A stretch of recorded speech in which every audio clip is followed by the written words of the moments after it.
السلام عليكم، جبت لكم اليوم باكج التفاح الأخضر والصبار وبودرة التفاح الأخضر من بيج روز. منا وهيج شتاء، وتدرون شي يصير بالبشرة بوقت الشتاء من تحسسات من تيبسات.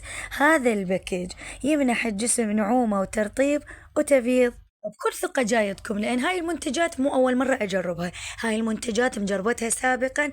مجرد جبتها من بيج روز قلت أشاركها وياكم حتى تعمل فائدة إلي وإلكم، بما إنه إحنا كنا بنوتات ونحب العناية بالبشرة. هالباكج بنات أخذي وعلى ضمانتي راح ينفعك بالتنظيف العميق للبشرة مال الجسم، وأيضا يمنح انتعاش ويمنح ترطيب ويمنح نعومة وتبييض، وهذا اللي نريده.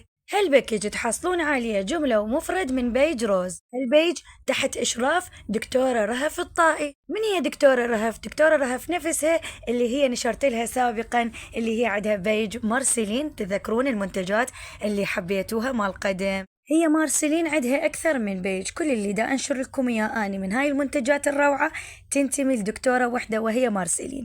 مو عبالكم يومية جايبت لكم بيج، هي الصناعة وحدة، الخبيرة وحدة، هي مارسيلين، بس عندها أكثر من بيج. فاليوم أنا جيتكم بباكج التفاح الأخضر اللي تابع لها، لكن من تحصلون عليه؟ تحصلون عليه من بيج روز. راح أترك لكم اليوزر مالتهم أسفل الفيديو، مجرد تدخلوا لهم وتقولوا لهم إحنا من طرف شيف مريم، وإن شاء الله ما يقصرون وياكم. بالنهاية حبيباتي كلكم سوية صلوا على محمد وآل محمد، وادعوا بتعجيل فرج مولانا صاحب العصر والزمان. بالتعليقات بقلبكم هو الأجر واحد، وكنا سوية نستغفر رب العالمين ونتوب إليه ونحمده ونشكره على كل النعم المالية حياتنا وحياتكم. مع ألف سلامة.